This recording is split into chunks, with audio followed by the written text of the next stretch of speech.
desenvolveu 3 leis, né, sobre o movimento dos planetas ao redor do Sol. E interessante que, começar a introdução dele, que é importante, às vezes cai em prova isso aqui. Não, uma pequena introdução. Antigamente, antes do Kepler, né, surgiram aí duas principais teorias sobre a explicação do movimento dos planetas ao redor do Sol, né? Que é teorias geocêntrica, né? Teorias geocêntrica e a teoria heliocêntrica. Geocêntrica e a teoria heliocêntrica. A teoria geocêntrica, ela começou a ser difundida lá no século 3 a.C., pelo ex-aluno da Belize, chamado Aristóteles. Lembra do Aristóteles? O Aristóteles achava o seguinte, ó, vou começar aqui falando da teoria geocêntrica. Século 3 a.C., Aristóteles.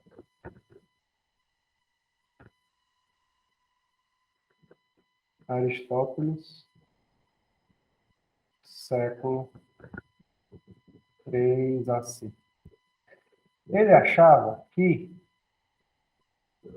o mundo era dividido em duas partes, né? O mundo infralunar, abaixo da Lua, e o mundo supralunar, acima da Lua. O mundo supralunar, acima da Lua, era o mundo dos anjos. Olha só aí.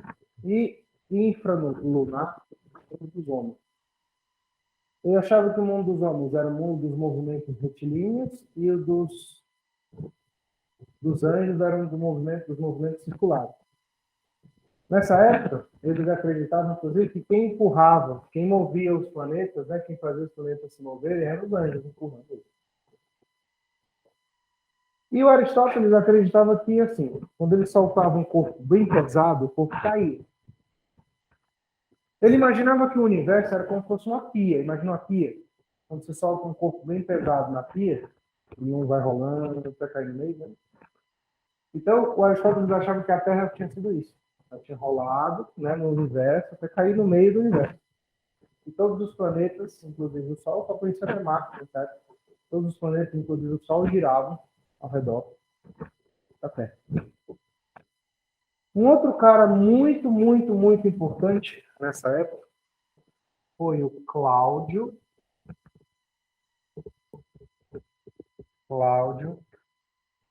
Ptolomeu. Só que aí a gente já está falando agora do século II depois de Cristo. O Cláudio Ptolomeu, ele escreveu um livro importantíssimo, que já até caiu em prova, chamado de Almageste, o nome do livro do Cláudio Ptolomeu. O Cláudio Ptolomeu, deixa eu até botar aqui. O nome do livro dele era Almageste. Ele acreditava que os planetas giravam, inclusive o Sol, giravam ao redor da Terra em epiciclos e deferentes. O que era isso? O Cláudio Ptolomeu achava que a Terra estava aqui no centro do universo, a Terra, e os planetas giravam ao redor da Terra, mas eles não giravam puramente, assim, simplesmente ao redor da Terra. Ele achava que os planetas giravam ao redor de um ponto, e esse ponto por sua vez, girava ao redor da Terra. Então, aqui o planetinha.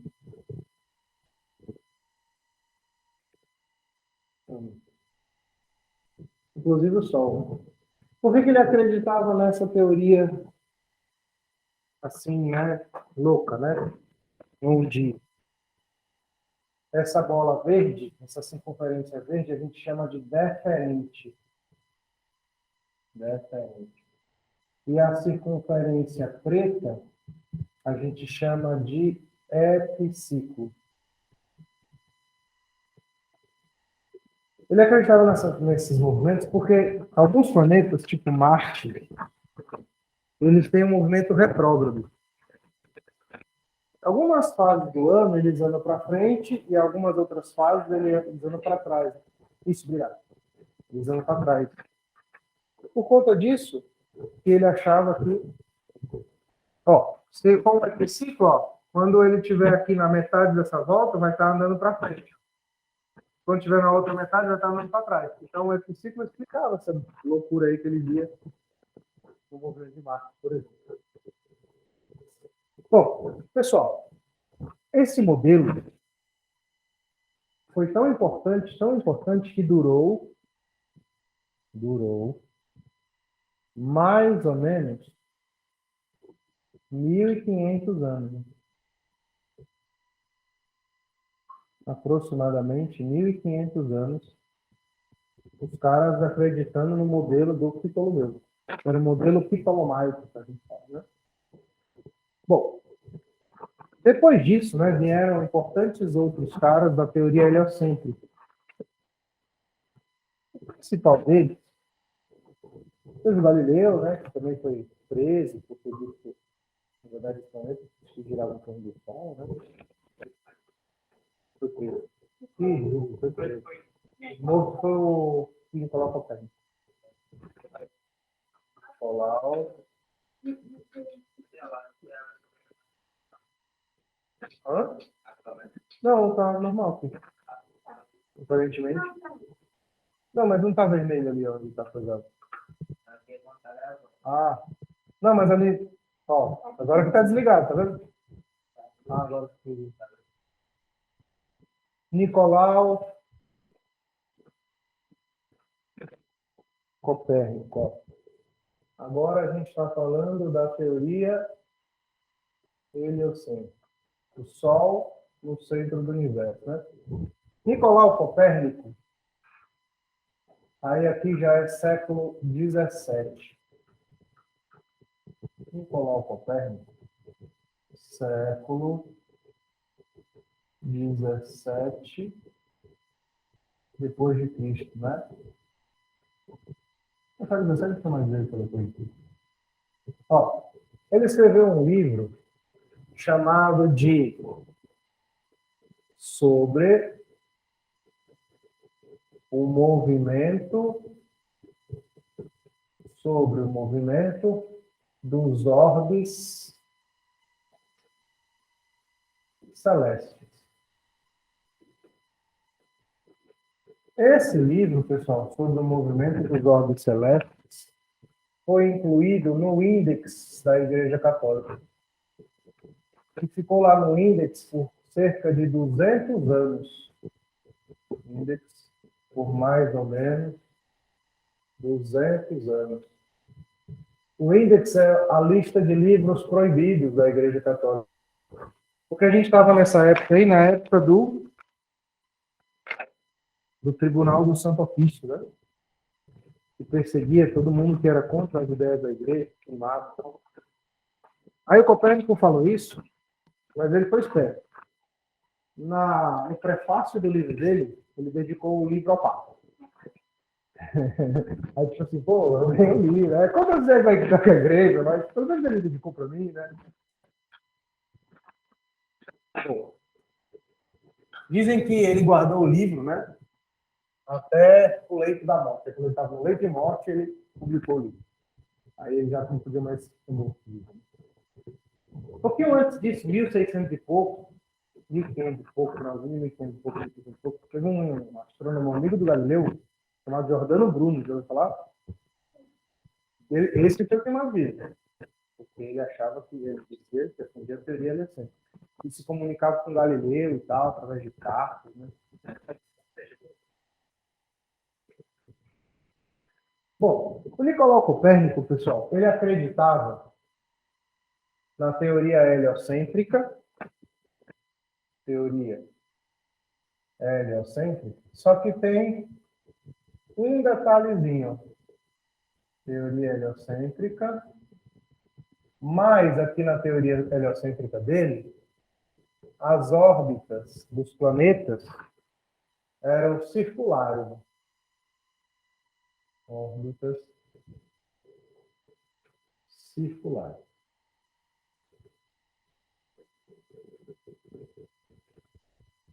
Bom, um outro cara importante, mas ele era da teoria geocêntrica, ele veio um pouquinho antes do Copérnico, era o Tycho Brahe. Vamos comentar aqui sobre ele, porque foi interessante a história dele. O Tycho Brahe era aquele cara que... Digita aí no Google, Joana. Tycho assim, ó. Tycho Brahe. Olha a fotinha dele aí, você vê. O Tycho Brahe, ele era um cara que nasceu com boga virada para a lua, né? Muita sorte.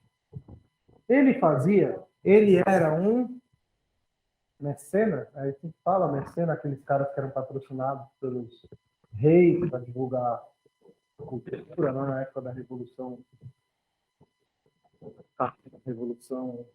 Renascentista. Né? Isso. Pois é, mas calma, mas isso aí, ele fazia astrologia, né? Ele fazia horóscopo, ele previa guerras, doenças, amores, não sei o que, né? Astrologia.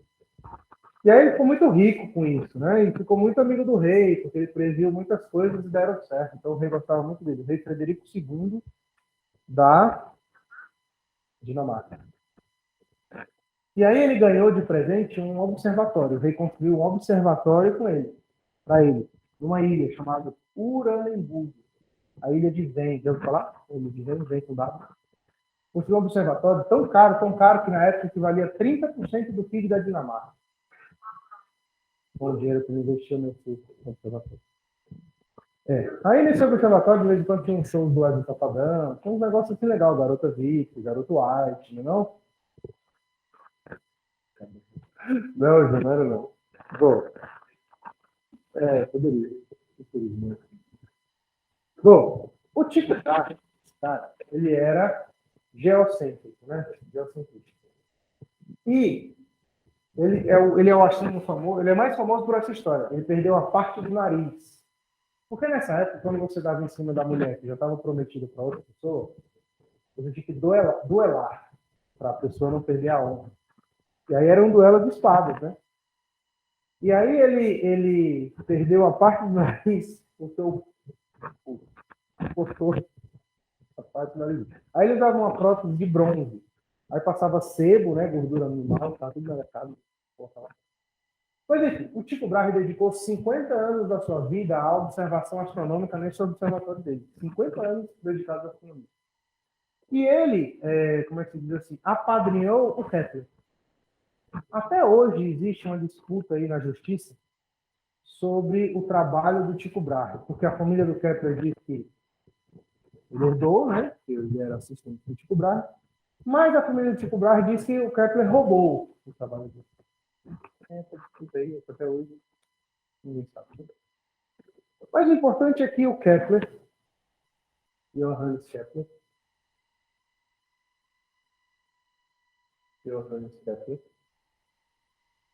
século XVIII aí, né? 18, 19, 18. Século XVIII.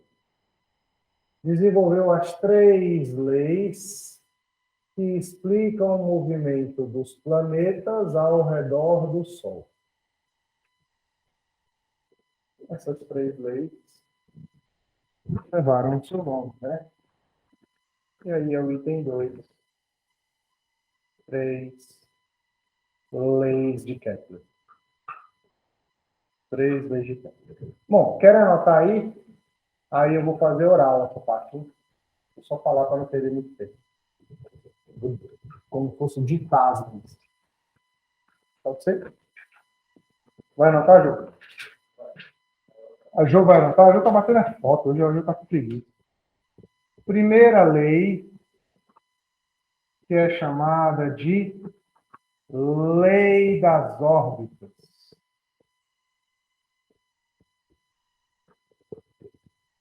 Primeira lei, que é conhecida como lei das órbitas. Posso falar? Pode, Jô? Você não fez o título ainda, meu. Vai só anotar. Tá bom. Os planetas descrevem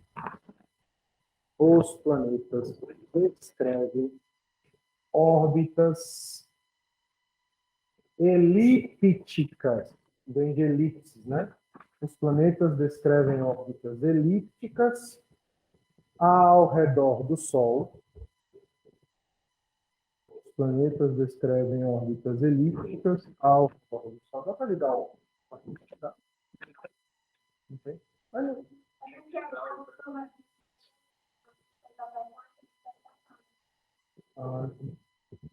Os planetas descrevem órbitas elípticas ao redor do Sol e este ocupa um dos seus focos. Está na tela? Aí eu mostro para você.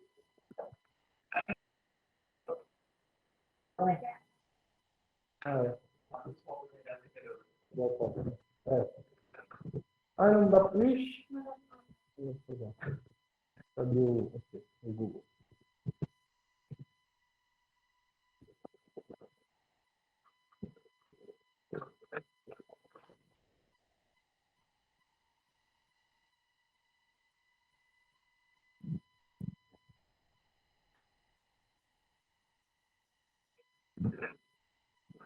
Deixa para ver se mais.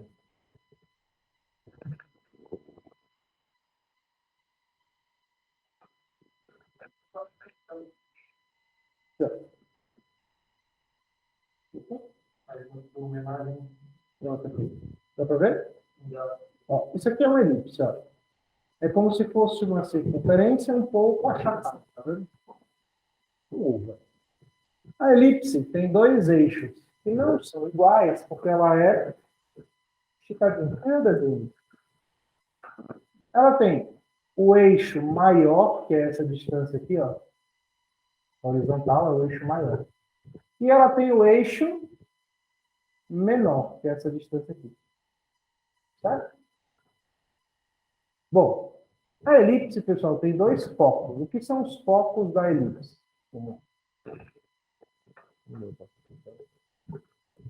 Olha, se eu pegasse dois preguinhos e batesse aqui na lousa, dois preguinhos assim,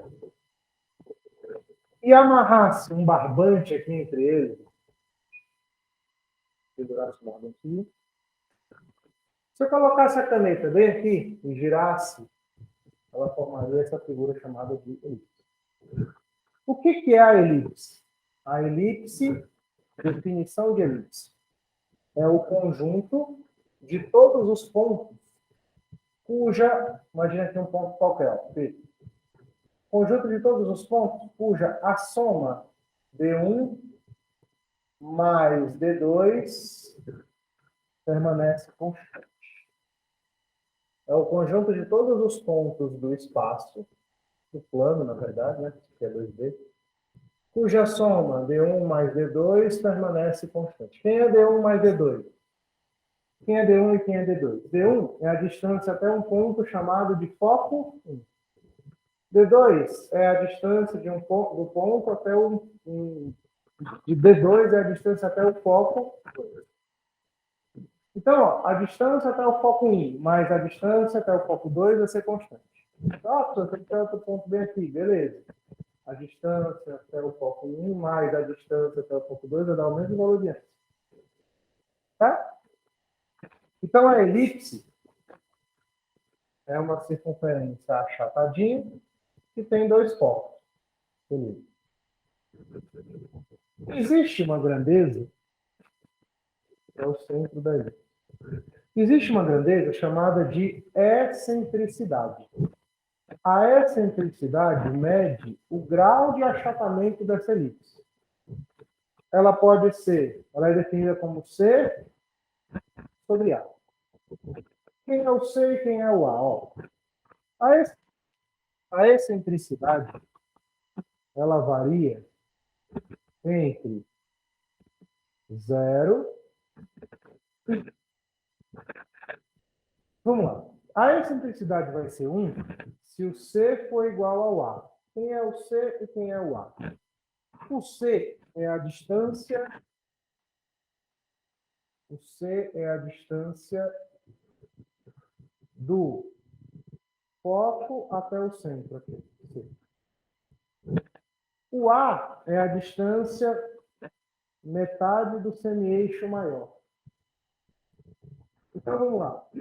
Se o C for igual ao A, não tem como C for igual ao A.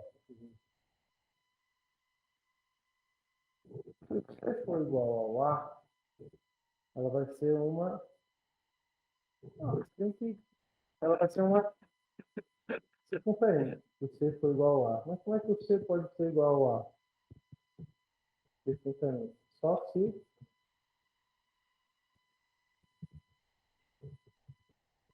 Os dois pontos, acho que o C é até, deixa eu ver se a figura que eu estou lembrando.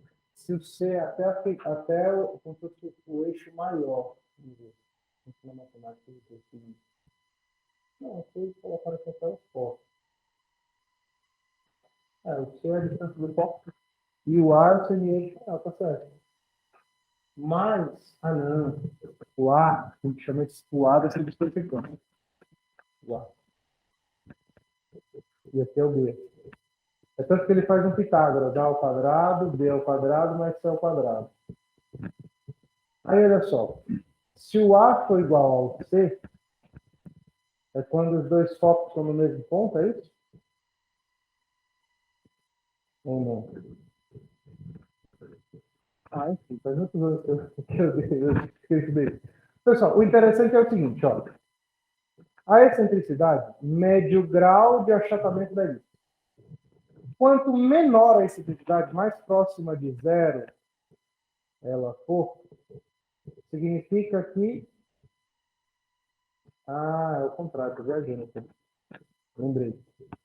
Se a excentricidade for zero, significa que os dois focos estão no mesmo ponto. Ó. F1 igual a F2. Aí o que acontece? A elipse vai ser uma circunferência. Ó, a elipse vai ser uma circunferência. Agora, se a excentricidade for 1, o que acontece? O C vai ser igual ao A e essa elipse vai tender a ser uma linha reta. Uma linha reta. Então, ela pode ser de 0 até 1, mas não pode ser 0 e não pode ser 1, porque ela perde... Então, ó, uma excentricidade 0. Uma excentricidade próxima de 1. Tá? É isso que interessa para nós aqui. Aí, olha só. O que vai acontecer? Tem dois focos. Se tem dois focos, o Sol ocupa um deles, ó. Aqui, ó, dois focos. Se o outro não tem nada. Tem dois focos. Um está o Sol, o outro não tem nada.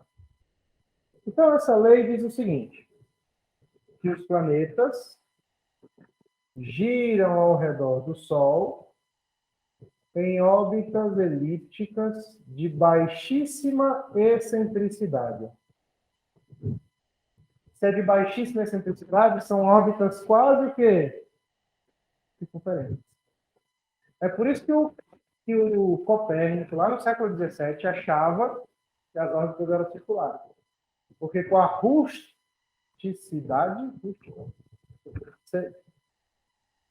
rudimentaridade, que ele tinha na época, ele achava que era...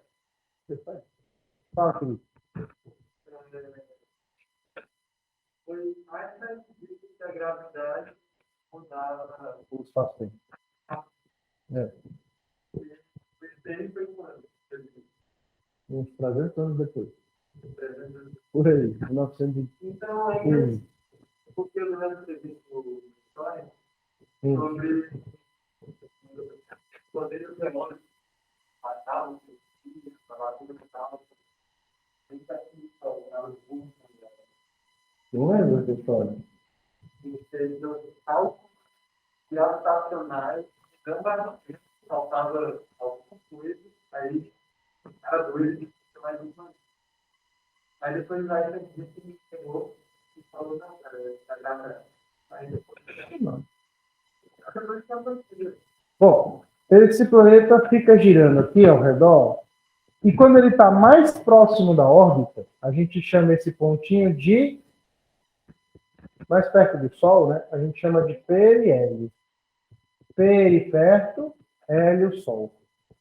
E aqui a gente chama de quê? No ponto mais distante, afélio. Aí, olha só, como isso aí é uma elipse, o raio não é constante, certo? Se o raio não é constante, olha só o que vai acontecer. A distância do periélio até o Sol é o que a gente chama de distância mínima da órbita. A distância do afélio até o Sol é o que a gente chama de distância máxima. Aí, olha só, definição de raio médio da órbita. É a média aritmética, né? Raio médio da órbita é o R, que é dado pela média aritmética. Distância mínima mais distância máxima sobre 2. E quando você faz essa média, na elipse, você está encontrando essa distância aqui, ó, que é o semi-eixo maior. Beleza? Que é o semi-eixo maior. Bom, esse é o raio médio da órbita. Que não é constante porque é uma elipse, mas se fosse uma circunferência seria, né? Primeira lei.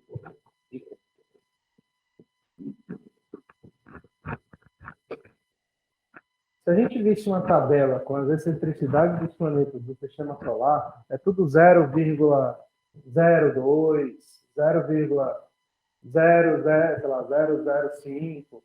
É bem pequenininho, quase zero. Para dizer que ela é quase.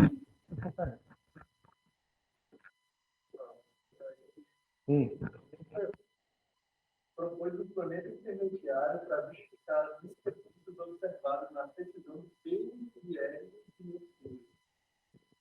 Ah, porque era impreciso, né? Aí só podia ser impreciso porque algum planeta desviava a trajetória dele.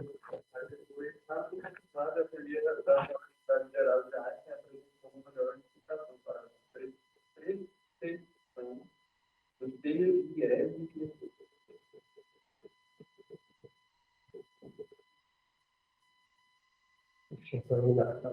A lei da relatividade geral, que essa aí, é algo muito forte.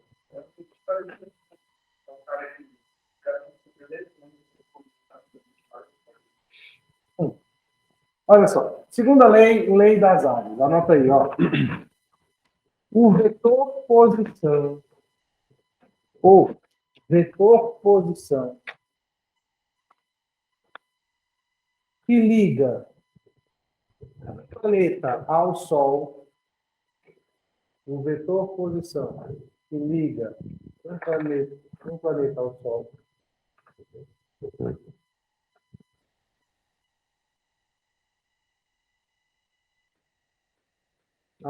ele ensinou aqui a simplicidade.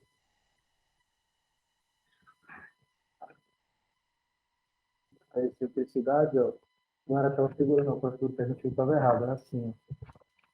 de simplicidade. Hã? Aqui é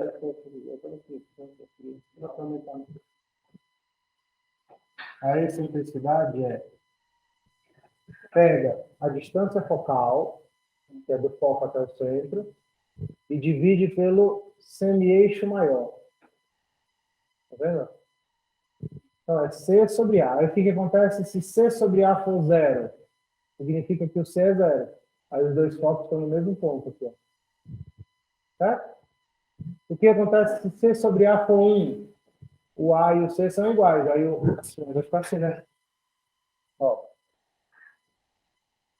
Imagina que aqui é os dois focos, F1, F2, e aqui é o zero. Aí o C, aquela figura que a gente viu estava errada.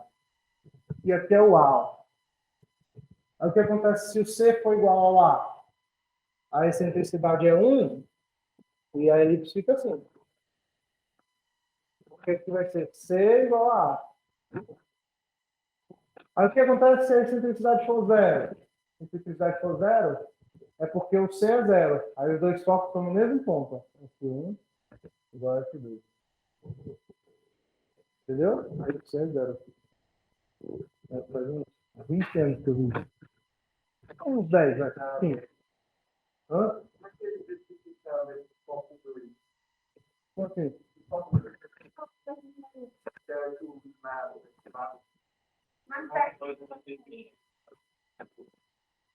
É porque ele descobriu que era uma elipse, certo? E ele se descobriu com equações, prevendo as posições do planeta, calculando, né, a posição do planeta ao redor do ano e fazendo a equação da trajetória.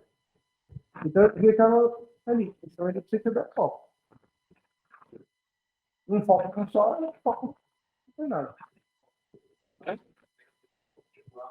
Matematicamente, é a soma da distância. Não é aquele negócio? Matematicamente é. Os dois focos são.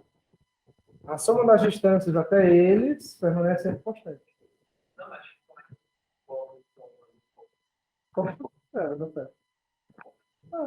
Você quer colocar o sol aqui no outro desenho? Pode. Aí só que muda, né? Onde era o periélite com a pedra. Onde é o... Bom, aqui eu falei tudo já. O que eu falei aqui? Ao sol. Percorre áreas iguais. Percorre áreas iguais em intervalos de tempos iguais. Percorre áreas iguais em intervalos de tempos iguais. Aí, olha só, o que é isso? Ó? O que é um vetor posição? O vetor posição é um vetor que define a posição, lógico, do corpo em relação a algum referencial. No caso aqui, o nosso referencial é o Sol. É como se o eixo cartesiano estivesse no Sol. E você fizesse um vetor que liga o Sol até o ponto que você quer. Por exemplo, eu vou dizer aqui, ó, que tem um planetinha aqui no ponto A. Vou dizer que esse planetinha está girando aqui no sentido anti-horário.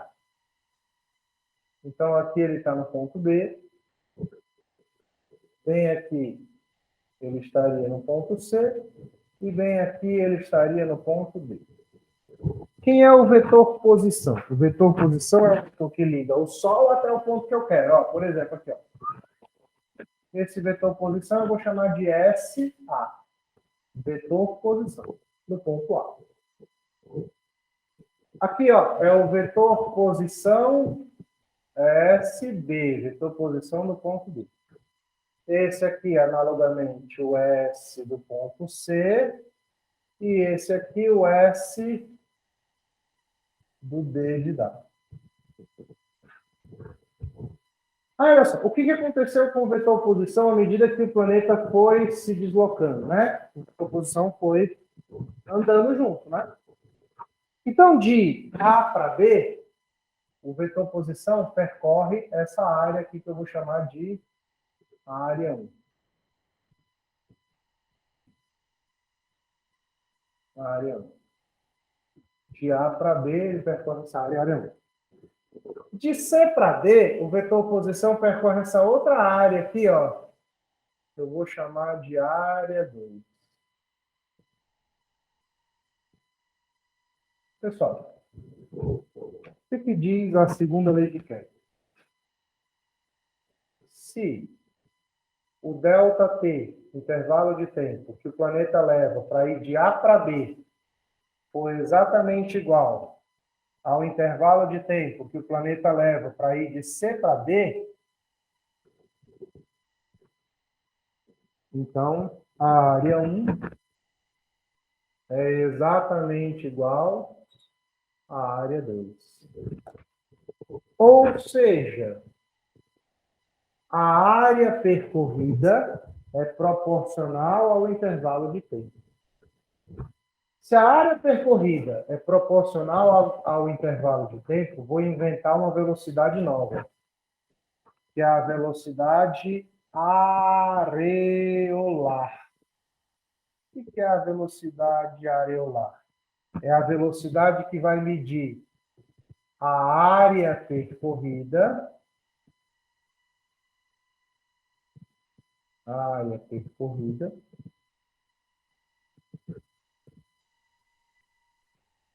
pelo intervalo de tempo. Pessoal, para um determinado planeta do sistema solar, o mesmo planeta, essa velocidade areolar é sempre o quê?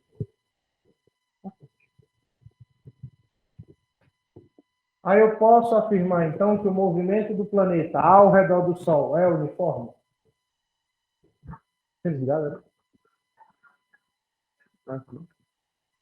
Posso dizer, então, que o movimento do planeta ao redor do Sol é uniforme?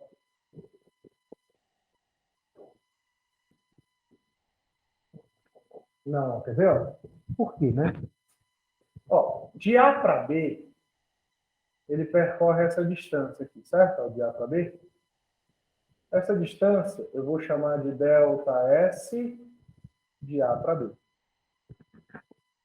De C para D, ele percorre essa distância aqui, ó, que é o ΔS de C para D. Beleza? Os tempos não são iguais?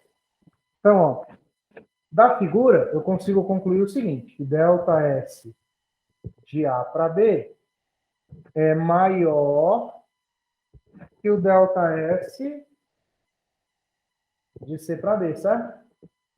Não é maior? Como os tempos são iguais, se eu dividir aqui pelo tempo e pelo tempo, eu chego a uma conclusão. Quem é velocidade sobre tempo? Não, é ΔS sobre ΔT, velocidade. Então, a velocidade do planeta no trecho AB é maior do que a velocidade do planeta no trecho CD. Ou seja, a velocidade do planeta quando ele está próximo ao Sol é maior do que a velocidade dele quando ele está distante do Sol.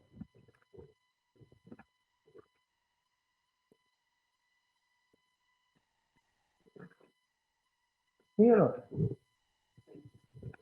Ou seja, a velocidade no periélio vai ser a velocidade máxima, que é o ponto onde ele está mais próximo.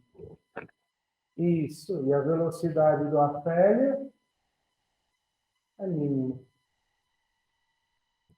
Isso significa que o movimento... Opa! Devia ter colocado só máximo. Velocidade máxima e aqui velocidade mínima.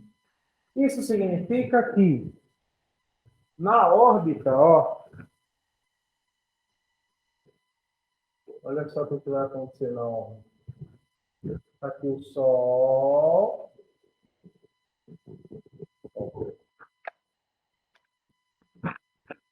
Bem aqui na afélio, ou periélio, quer dizer, a velocidade aqui é o quê? Máxima. Bem aqui no afélio, a velocidade dele é mínimo. Portanto, olha que legal. Quando o planeta vai do periélio para o afélio, a velocidade aumenta ou diminui? Diminui. Então, o movimento é retardado. Quando ele vai do afélio para o periélio, a velocidade aumenta. Então, o movimento é acelerado. Então, o movimento do planeta ao redor do Sol não é uniforme. A velocidade não é constante.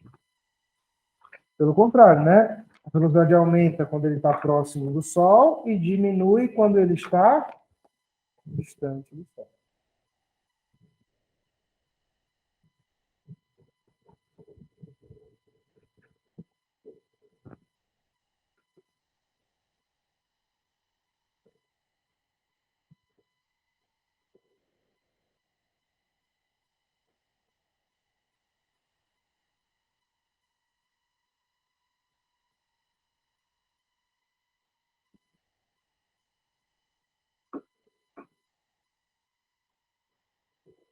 Bom, terceira lei.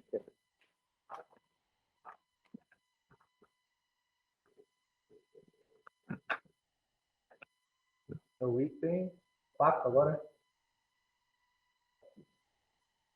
Terceira lei. Que é chamada de lei dos períodos.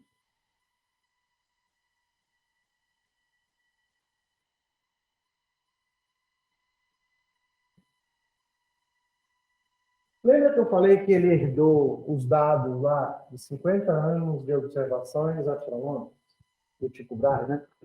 Então ele tinha dados de período, dados de aonde o planeta vai estar no decorrer do ano, dados de velocidade. Ele tinha vários dados que ele tinha herdado depois de 50 anos de observação. Aí ele começou a pegar os dados de raio médio da órbita e período. Período teve para dar uma volta completa do Sol. Aí ele começou a fazer contas aleatórias. Por exemplo, pegava o raio, multiplicava pelo período, dava diferença para todo o planeta. Pegava o raio, dividia pelo período, dava diferença para todos os planetas.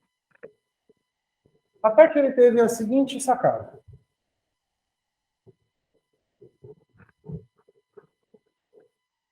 Pegava o período, multiplicava pelo período. Dividia pelo raio, vezes o raio, vezes o raio. Ou seja, aí é o cubo. E viu que isso aqui era constante para todos os planetas do Sistema Solar. Essa constante, a gente vai chamá-la de constante de Kepler. Constante de Kepler. E essa constante só depende da massa central. E no caso dos planetas do Sistema Solar, é a massa de quem? Do Sol. Só depende da massa central. A demonstração dessa lei aqui, eu vou mostrar daqui a pouco, quando a gente falar de gravitação universal, força gravitacional. O importante é saber que essa lei ele desenvolveu no braço, na tentativa e no erro.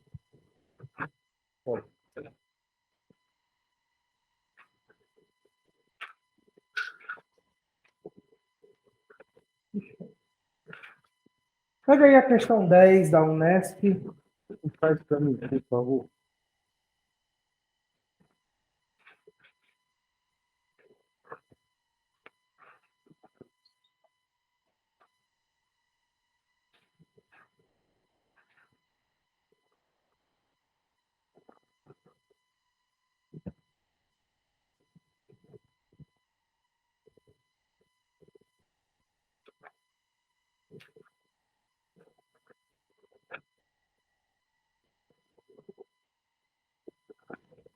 Ficou pequena essa figura, né? Não.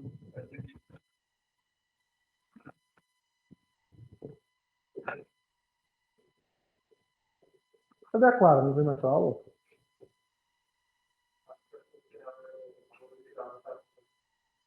Aí ele não gosta. Mas cai de vez em quando, né?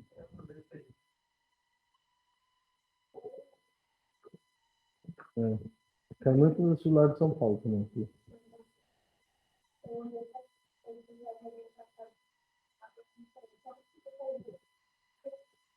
Coisa aqui, fica.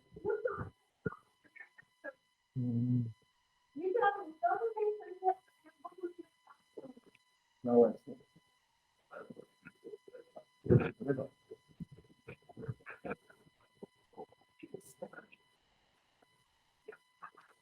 Daí você falou astrônomo, astrólogo, né? Astrólogo é foda, hein? Com todo respeito aos astrólogos, mas não é considerado ciência, sabia? Mas eu gosto de biologia, por isso que eu tenho um pouquinho para puxar muito no caso.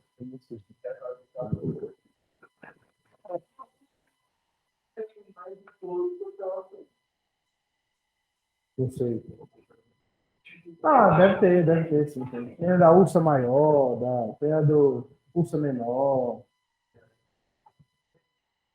Capricórnio, Sagitário, Centauro, não sei o quê.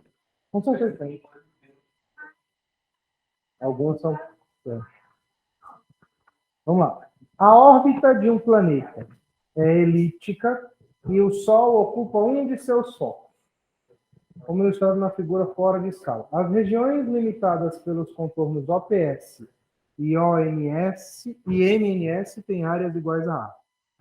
Se TOP e TMN são os intervalos de tempo para o planeta percorrer os trechos OP e MN, as velocidades VOP e VNN, pode-se afirmar que, bom, se as áreas são iguais, o que eu posso afirmar sobre os tempos?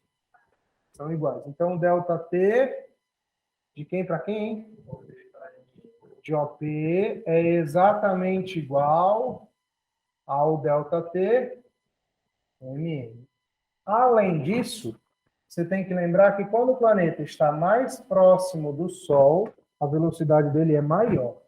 Então, a velocidade dele no trecho OP é maior que a velocidade dele no trecho MN. É a resposta correta? B de believe. B de bolo da Joana, que ela não fez, ela ficou trazendo do irmão dela, que o irmão dela faz, ela faz. Bom, agora vamos fazer o 9. Dá uma olhadinha no 9. Fazer fora da ordem. 9 é da Unicamp. Fala o seguinte. Acho que texto pequeno da torre. Em setembro de 2010, Júpiter atingiu a menor distância da Terra em muitos anos. As figuras abaixo ilustram a situação de menor afastamento e a de maior aproximação dos planetas, considerando que suas órbitas são circulares e o raio da órbita terrestre. Vamos anotar aqui. O raio da órbita terrestre vale quanto, hein? Não é 7, não, é 1 aí. 1,5 vezes 10 a 11 metros. E que o raio da órbita de Júpiter, RJ, vale quanto aí? 7,5 vezes 10 a 11 meretros, né? Exatamente. De acordo com a terceira lei de Kepler, o período de revolução é tananã. Aí ele quer saber, obedece a relação, o valor de TJ em anos terrestres. Vamos lá. Como é que fica a terceira lei de Kepler? Nem vou usar essa relação aí que ele deu, porque essa relação é da terceira lei. Então, se a gente usar a terceira lei aqui, também vai dar certinho. Vai ficar assim, ó. Isso aqui não é constante? É constante, eu posso igualar para qualquer planeta, certo? Então, vou fazer assim, ó. TJ ao quadrado sobre RJ ao cubo é igual a PT ao quadrado sobre RT ao cubo. Aí, o que o enunciado fez? Juntou os R's e juntou os T's. Para isso, ó, vou pegar esse cara que está multiplicando e vou passar para lá, ele vai o quê? Dividindo. Então, ele vem para cá dividindo. E vou pegar esse cara que está dividindo e vou passar para lá, ele vai multiplicando. Vou trocar aqui os dois. Então, isso aqui vai ficar assim. TJ sobre TT. Aí eu posso colocar os dois no mesmo parênteses, se eu quiser, né? TJ ao quadrado sobre TT ao quadrado. Nem precisa aqui, mas é interessante aqui do outro lado. Aqui vai ficar assim. RJ sobre RT. Aí eu vou botar os dois no mesmo cubo. Que aí simplifica dentro para depois elevar o cubo, né? Parece mais fácil. Então fica assim. TJ ao quadrado dividido por 1 ao quadrado. 1 é o período da Terra em anos terrestres, né? 1 ano. Aí o raio de Júpiter não é 5 vezes maior que o raio da Terra? Então, esse parênteses aqui vai ficar 5RT sobre RT elevado ao cubo. Sim ou não, gente? Corta, ó. Passa a vara. Daí fica aqui TJ ao quadrado é igual a 5 ao cubo. Então, o TJ vai ser raiz de 5 ao cubo, que é 125, né? A raiz mais próxima de 125 daqueles deu aí, das que ele deu aí, qual que é? Está entre raiz de 11 e raiz de 12. Tem 11 aí na resposta? Tem 12. Então, TJ é aproximadamente 12 anos terrestres.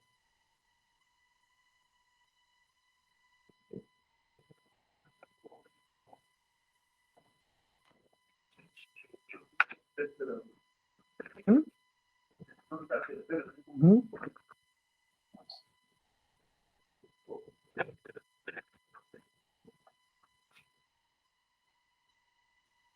Força, força, força. Senão eu já vou começar a gravitação.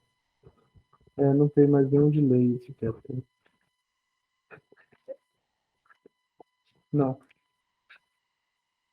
Ah, o 13 é o 13. Não, o 13 é de aceleração.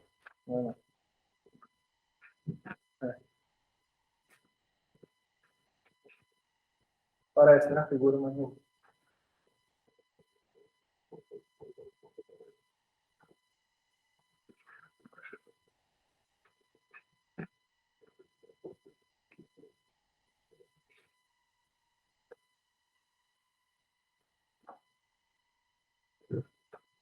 Vamos lá. Item 5.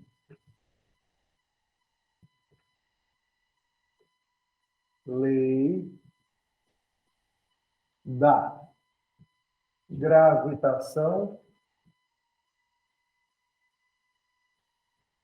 Lei da gravitação universal.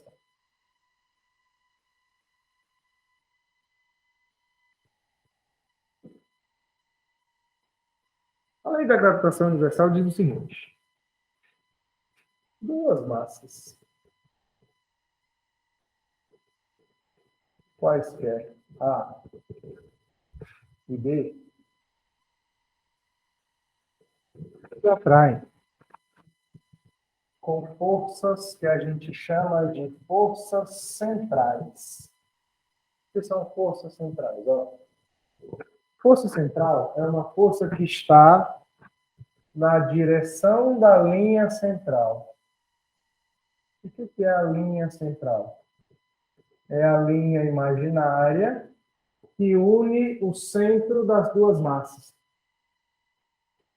Então, a força gravitacional e a força elétrica são forças centrais. Então, essa força está aqui em cima da linha central. Aqui é a força que o B atrai o A. E está aqui a força com que o A atrai o B. Beleza? Essa força depende da distância entre os dois centros. Essa distância entre os dois centros eu vou chamar de R', R minúsculo. Então vamos lá. A força de atração gravitacional, depende de uma constante, já já eu falo sobre ela. Depende do produto entre as duas massas, irmão, vezes M, e dividido pela distância entre as massas ao quadrado.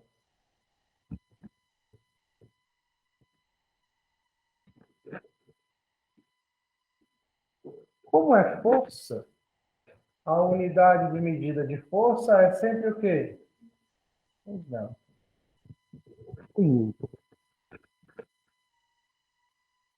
A direção dessa força é sempre a direção central, ou seja, a direção da linha que une os dois centros. Quem é essa constante? Essa constante é chamada de constante da gravitação universal. Se ela é universal, ela não depende do meio, ela é universal, ela vale para qualquer meio. Constante da gravitação universal. Qual que é o valor dessa constante? É um número bem pequenininho, ó. Aproximadamente 6,67, 10 a menos 11. A unidade é Newton, metro quadrado, sobre quilograma ao quadrado. É um número muito grande ou muito pequeno? Muito pequeno, 10 a menos 11, né? É por isso que duas massas que não sejam tão grandes, tipo a massa de duas pessoas, não se atraem com uma força relevante. Por exemplo, eu e você, Nicola, a gente se atrai, querido. Mas é uma atração desprezível. Por mais que as nossas massas sejam muito grandes, assim, 100 quilos, 100 quilos para cada. Seria 100 vezes 100, 10 a quarta, né?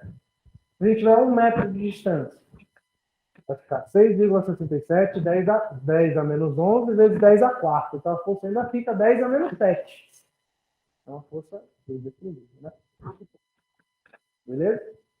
Essa constante, interessante colocar aqui. Ela... Quem foi essa forma? O Newton. E essa constante que ele descobriu foi outro cara, chamado Cavendish, com uma balança muito sensível, chamada balança de torção. Ela mede quanto torce o fio. A história, ele fez só dizer que dependia de uma constante que ele não tinha calculado. Ele fez essa fórmula quando caiu a maçã na cabeça dele, né? Lembra aquela história que ele estava... Durante a peste negra, no século XVIII, no meio do século XVIII, né, a peste negra na Europa, ele, com 23 anos, ele já era professor da Universidade de Cambridge. 23 anos. Aí, na época da peste, ele foi ensinar EAD, né? Porque na época da peste é tudo pandemia, né? Pandemia e todo mundo aula online. Aí ele foi pro sítio da família dele, lá no interior da Inglaterra. Aí lá, ele ficou vários dias não fazendo nada, né? Fazendo nada. E aí disse que ele estava embaixo de uma macieira, um pé de maçã, e a maçã estava na cabeça dele, aí ele fez o seguinte pergunta. Qual foi a força que puxou essa maçã para que ela caísse na minha cabeça? Aí ele ficou pensando, é a mesma força que faz com que o Sol e a Lua fiquem em órbita. Aí ele ficou pensando, aí desenvolveu a teoria da gravitação universal. Aí o Halley, que era amigo do Newton, o cara do Halley, do cometa Halley, da equação de Halley, chegou para ele e falou assim, Newton, como é mesmo aquela força que faz os planetas ficarem em órbita ao redor do Sol? Putz, rapaz, eu fiz isso semana passada. Fiz a teoria toda semana passada. Aí foi lá procurando nas gavetas dele, procurou. E não achou. Aí disse, ô, Rally, não tô achando isso agora não, mas passa semana que vem que eu vou escrever de novo. Aí escrevi 2 vezes. É o fraco.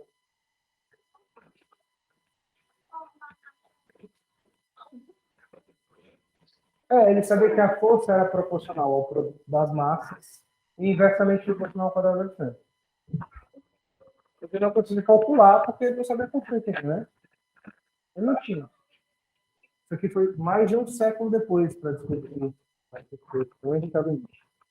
Mais de um século depois para descobrir que essa variação conceito. Entendeu? Bom, continua. 6.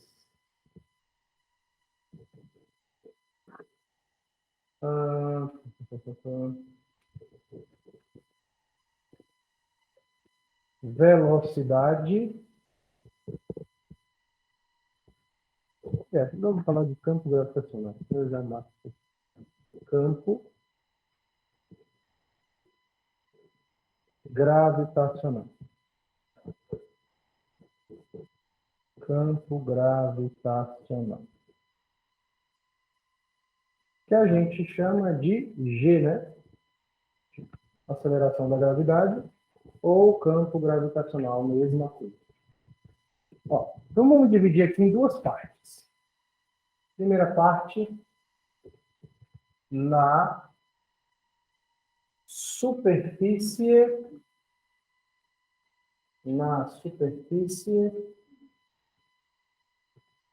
do astro. Na superfície do astro.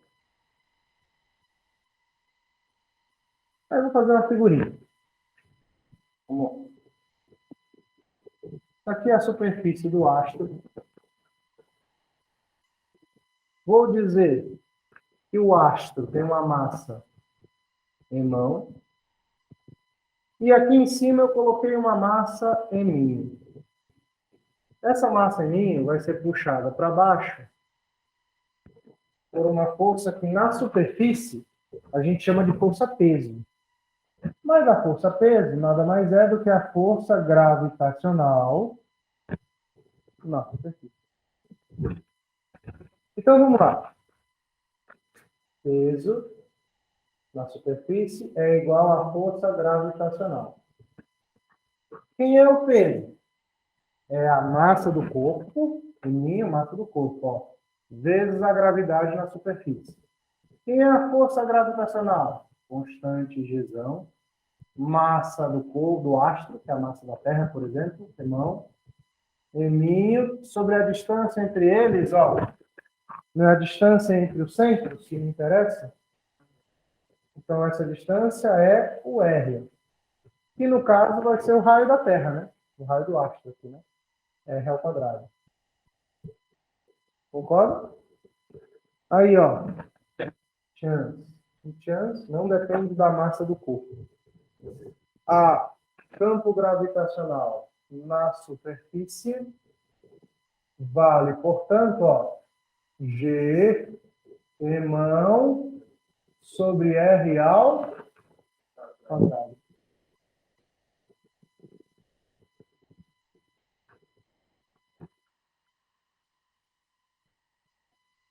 Aí esse irmão, importante, ó, é a massa do astro. Massa do astro. E esse R seria a distância até o centro, que é o raio. A unidade do G no sistema internacional deveria ser newtons por quilograma, mas é metros por segundo ao, que é analogamente igual a newtons por quilograma, porque, segundo a lei de Newton, ó, resultante de massa vezes aceleração, aqui é newton, aqui é quilograma, aqui é metros por segundo ao quadrado. Então, se eu passar esse cara para cá, ó, newton por quilograma é igual a metros por segundo ao quadrado. As duas são iguais, mas a gente usa por convenção metros por segundo ao quadrado. Aí, olha só. Para o caso da Terra, para a Terra.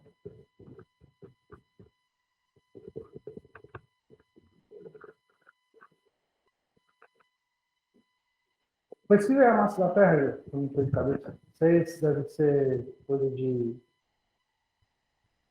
9 vezes 10 a 24. O G da Terra vai ser 6,67, 10 a menos 11. Quanto que é a massa da Terra? 6,4 e 10 a 24. Isso aí. 6,1, 6,37. Não sei.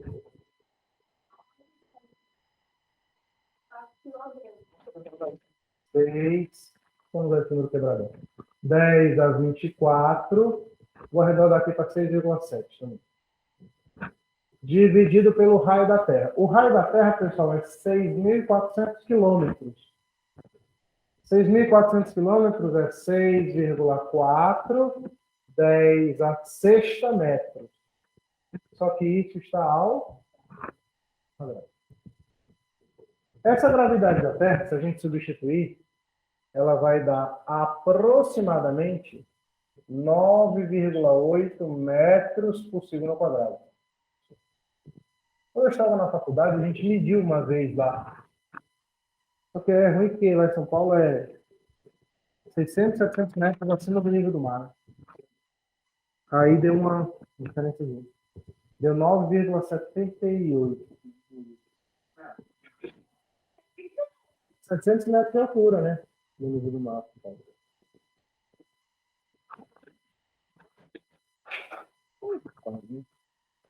Aí, observação. Observação. Fatores que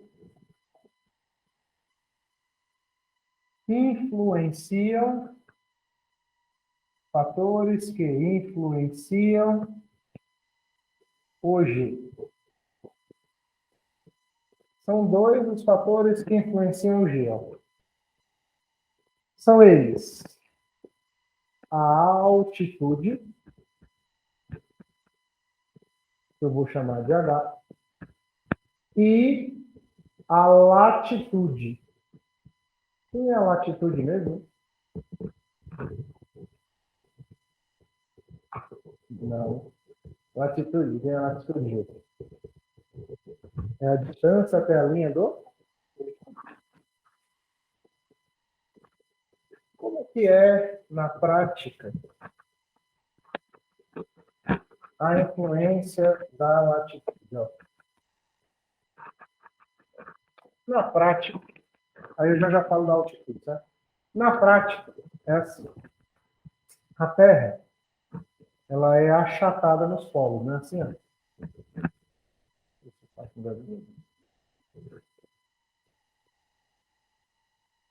A Terra é achatada aqui e achatada aqui, como se fosse um vaso, né? Então, o raio da Terra no Equador, o raio do Equador, e o raio do polo são diferentes, né? O raio da Terra no Equador é maior que o raio da Terra no polo. Isso significa que a gravidade da Terra no Equador, porque depende aqui do R ao quadrado, né? A gravidade da Terra no Equador é menor do que a gravidade no polo.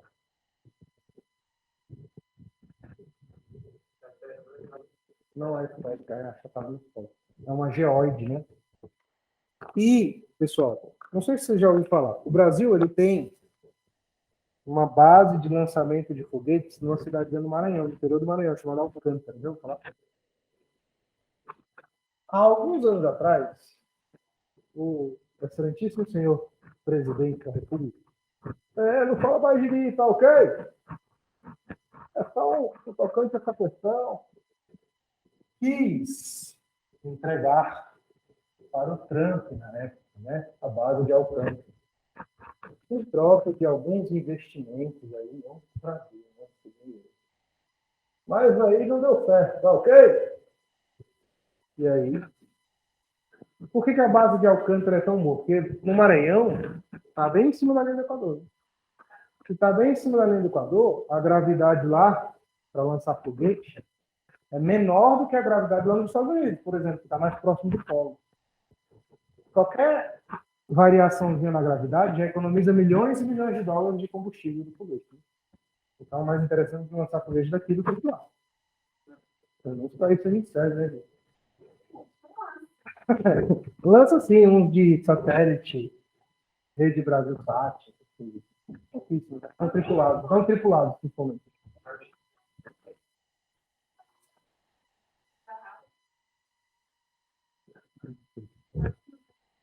Bom, e como é que a altitude influencia? É o tópico 2, ó. Gravidade num campo gravitacional, né? Num ponto externo. Um ponto externo. Um ponto externo é a mesma coisa num ponto que está a uma determinada altitude. Então, por exemplo, ó, aqui, ó, quero calcular a gravidade aqui nesse ponto. Aí o que eu faço? Eu meço a distância desse ponto até a superfície. Vou chamar essa distância de h. Além do h, eu tenho que considerar o quê? O raio, né? Aqui, ó, o raio. Então, a gravidade no ponto externo é só usar a distância até o centro. Então, vai ficar Gzão, massa do astro, dividido pela distância total, que é R mais H ao quadrado. Portanto, ó, o acréscimo da parcela H faz o G diminuir, né? Porque aumenta o denominador, né? Por isso que influencia tanto a altitude como a latitude.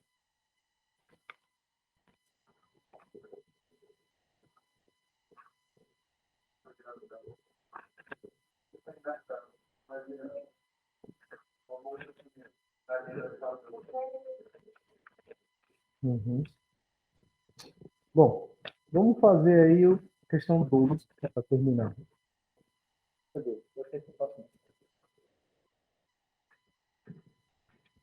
Questão 2.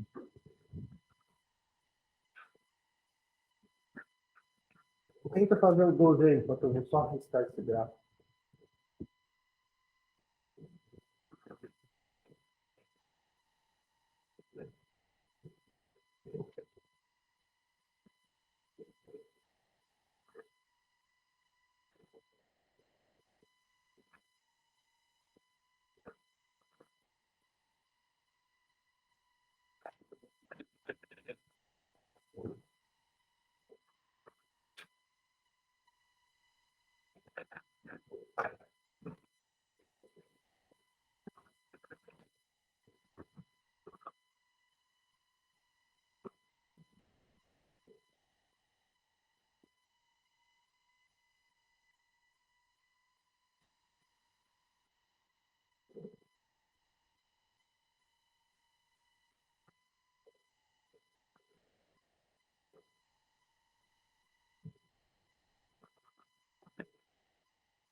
Posso?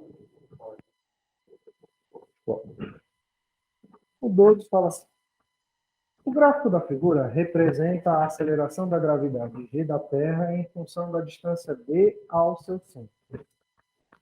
Considere uma situação hipotética em que o valor do raio R da Terra seja diminuído para R', sendo R' igual a 0,8 R.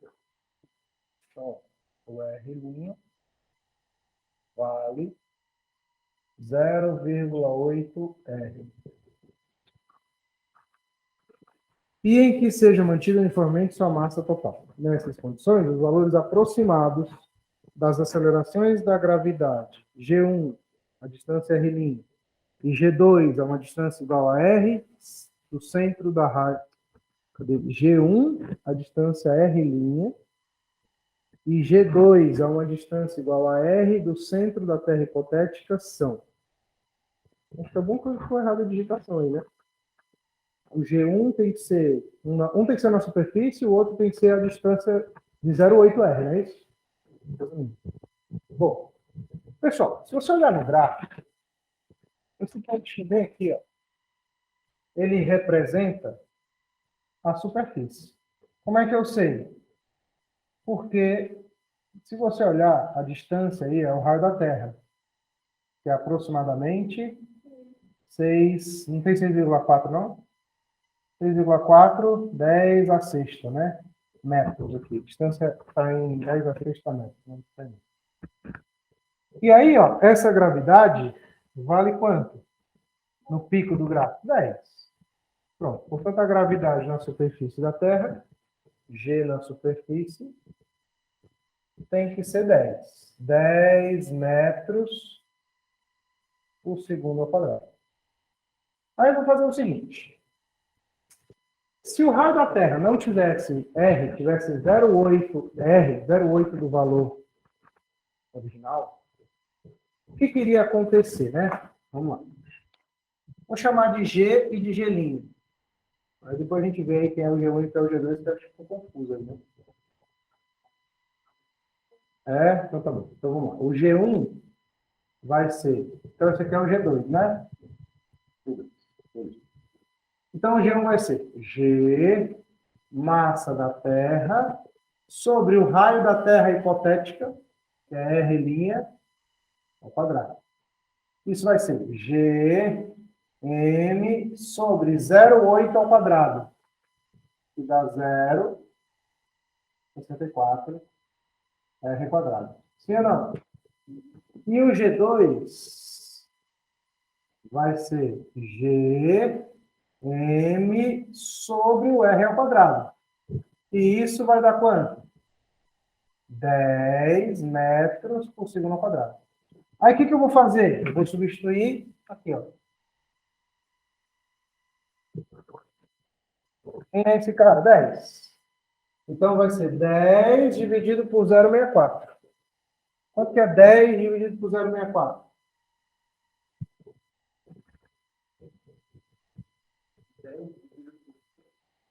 0,64. 6? Então a gravidade da Terra, se ela fosse menor, né? Seria aproximadamente 15,6. Qual que vai ser a resposta? Isso é metros por segundo quadrado. Resposta do céu.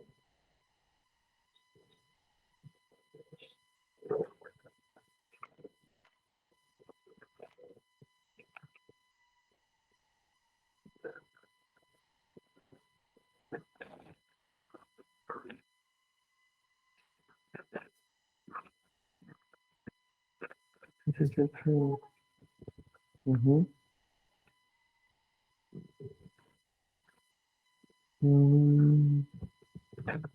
Tem mais algum que deu para fazer? 4. Mata o 4 aí para mim.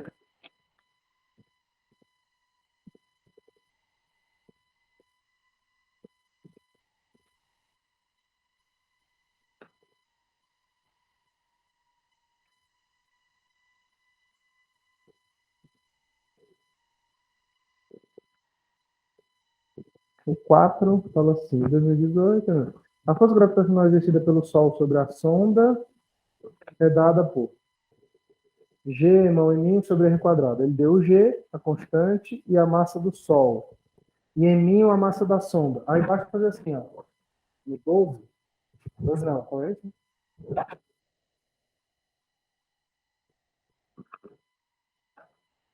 Tá aqui o Sol. Essa aqui vai ser a chamada para a próxima aula. o Sol, e aqui a sombra.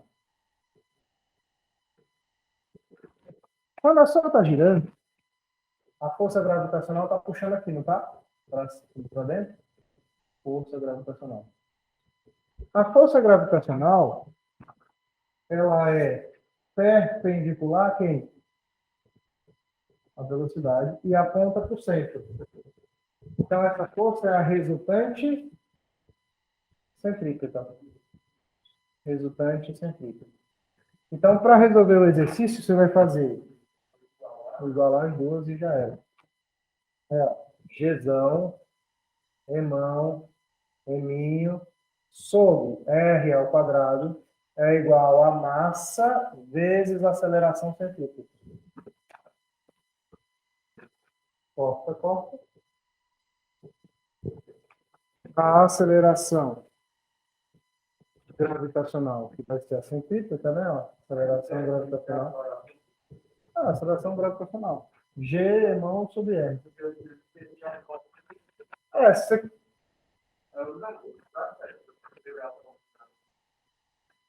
G quadrado sobre R? Não. Ou então você poderia ter feito aqui, ó, assim, né? Só que aí, esse cara aqui seria a distância total até aqui, ó.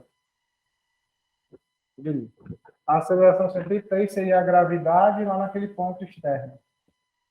Que vai ser 6,7. Aqui é o visão, né? 10 a menos 11, né? Quanto que é a massa do Sol, hein? 10 a 30. Dividido pelo R, que é quanto? 10 a 7 ao quadrado. Vai ficar 10 a 14. Tinha feito certo, moleque. Isso aqui vai dar 13,4 dividido... Opa, 13,4. Esse sobe menos, 10 a quinta, né? É isso? Menos 24, 10 a quinta. Metros por segundo ao quadrado. Que dá... Não, que dá em quilômetros, ó. 10 a 7 quilômetros. Então, é 10 a décima metros. Ó, é 10 a sétima quilômetro. Então, aqui vai ficar 10 a 20. Então, aqui vai ficar menos 1. Que é a mesma coisa que 1,34 metros por segundo ao quadrado. É 10 a sétima quilômetro. Você falou 10 a sétima, mas é quilômetro. Tá certo, mas é quilômetro. Tem que passar para não. Resposta da letra qual, hein?